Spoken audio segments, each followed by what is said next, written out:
California, they playing fair too much. Let's go home. Let's go home.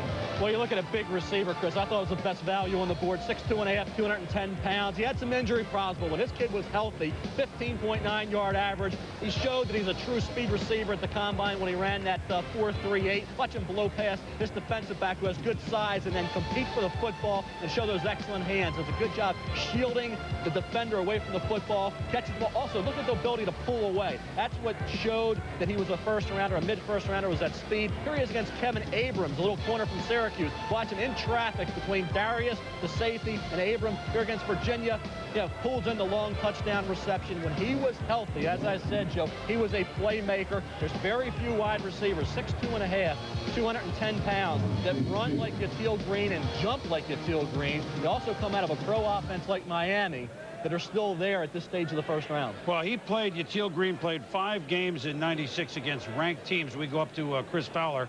And in that, he averaged 115 yards a game and almost 20 yards a catch against ranked teams. So maybe he's not a touchdown maker, but he is tough down the middle and obviously a big specimen, a la a guy that Jimmy once had, Michael Irvin. Chris? Well, you're right, Boomer, but I don't think, Mike, he ever made the kind of plays or the number of plays at Miami that it was expected of him when he came in. I mean, Yatil Green did not live up to many people's expectations down in Dade County at the Orange Bowl. Now we get the chance to go out to Broward County and play at Pro Players Park. But, Mike, to be fair, he did have some problems with the hammies at Miami. Always had a hamstring problem. Said he was tough enough to play through it. When he was healthy, what did you see that you like about him? Well, he fits the NFL profile. You know, you're looking for a 6'2½", 200-pound receiver to work against corners, smaller corners, and he's a big play type receiver. But you hit a big point there. He played 14 of 24 games for Butch Davis. He's had hamstring problems, he's had groin problems, and he doesn't do him any good if he's not on the field. It goes back to that age-old debate of productivity as a college player versus potential based on workout, and Green clearly has been that latter kind of a guy as opposed to many receivers who caught a lot more balls. Now let's go back down to New York. All right, Chris and Coach, you're right. I mean, his numbers were good, but production, you'd like to see him get a little bit more in the end zone. Let's go up to Sterling Sharp, and Sterling, big receiver, which means that he should be able to beat the small DBs into the end zone. And what are your thoughts on Yatil Green? You think he's waiting to come out of it here in the pros? Well, Chris, what I think is what he's going to have to do is he's going to be like Keyshawn and learn how to play low. I mean, you look at the guy in college, the one thing that leaped out at me, if I can go to the video, the one thing that leaped out at me was this. He has desire and wants you to make big plays, and he wants to make every catch. You see right here, the safety's going to come in the picture. This is just want to. He wants to make this catch. He wants to make this big play. He's not going to get an opportunity in the NFL to run straight line routes like he's running in college here. He's a great speed guy, but I think for Jimmy, he's going to have to learn how to play technique. He's going to have to learn, and when I say technique, he's going to have to learn how to win in transition. And what I'm talking about as a receiver, the way you start to get that great push, he's going to have to learn to get down in his routes and be able to use his power step to come back to the football. Every pass that he caught in college was basically over the top. A lot of them were over the top. Now he's going to have to believe in his hands to step back and make those catches at the balls. Play low in his waist. Keyshawn Johnson had to learn, because you're going to see a lot of bump and run for a big receiver. Play low, use his power steps to come back, catch the ball in his hands. But, Chris, I think it's a good pick. I think with Jimmy Johnson, this is a Butch Davis pick all the way. I think these guys know each other very well. Jimmy Johnson knows what he's getting from Yatil Green. Well, Sterling, Yatil Green also knows that with a guy named Marino at quarterback, he'll probably be getting the football rather quickly. Well, the Jimmy Johnson pick of Yatil Green, did they scoop Tampa Bay, their cross-state rivals? Because they certainly are looking receiver. There are others there, but Yatil Green is gone. We'll be back. Looking for a smart way to earn up to $40,000 for college? Call 1-800-USA-ARMY and ask how to qualify for the Montgomery GI Bill, plus the Army College Fund. Now, $40,000 for college. If your parents can't afford $40,000 for college, ask your uncle. The Montgomery GI Bill plus the Army College Fund. Now, $40,000 for college. Call your recruiter to find out how to qualify.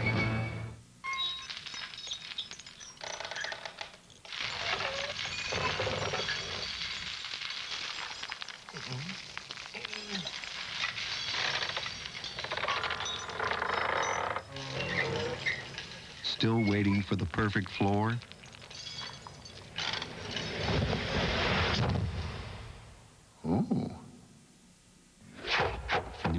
Mica flooring. Looks like wood, wears like iron. Hey, wake up! Wake up! This is my McDonald's. This is an Egg McMuffin. And this is the greatest thing to happen to breakfast since the Egg McMuffin. We call it a my-size meal. Buy any drink, any size. Coffee, soft drink, orange juice. And hash browns. And get one of 4 hot breakfast sandwiches for just 55 cents. Look at all these sizes. 55 cents in honor of 1955, the year it all began. Any size, every day. If this doesn't get you going, go back to bed. This is the sound of small businesses doing more business with Fridays free from Sprint.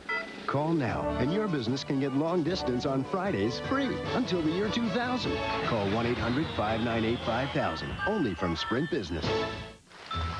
The Michelin X1, with a 6-year unlimited mileage tread life warranty, gives you better wet traction than any rain tire, plus Michelin control in most driving conditions.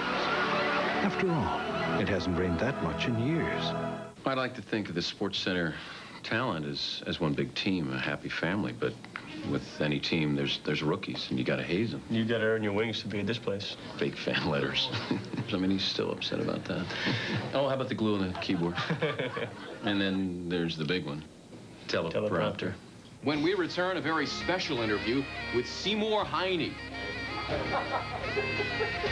It's tradition. You don't question tradition? No, not around here, you don't. This ESPN special, the 1997 NFL Draft, is brought to you by the owners, managers, and crew who proudly call the McDonald's in your neighborhood My McDonald's. And by Michelin X1, because so much is riding on your tires.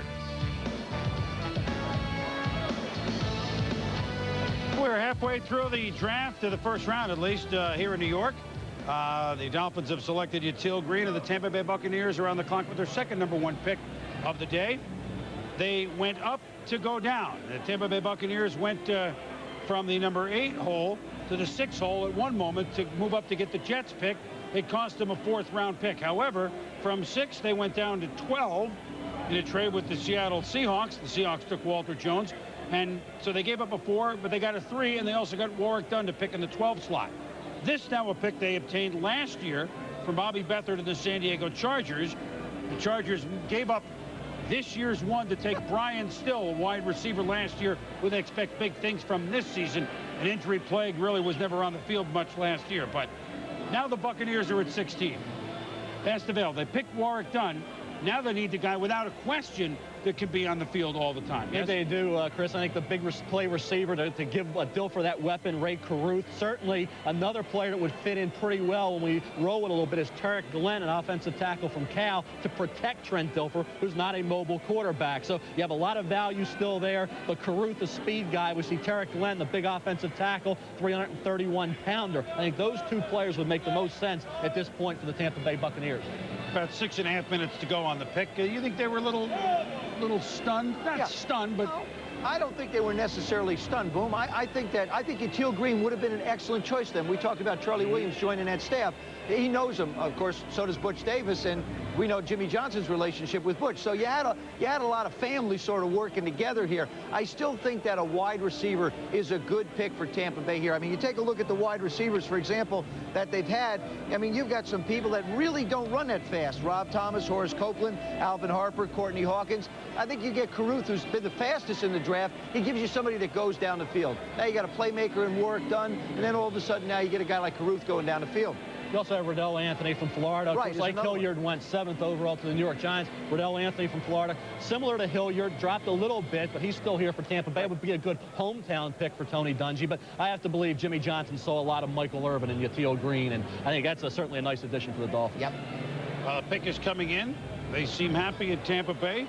There's no turning back now, is there? This is it. Some folks are really surprised, Mel, maybe you are too, that Caruth is already down to 3 or lower for wide receivers. He is the fastest in the draft. Let's see if he's quick enough to go to the big sombrero. Go to the commissioner.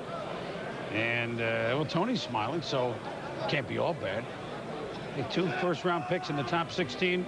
The Buccaneers, folks, are on the way with Tony Dungy. I know they lost 10 again.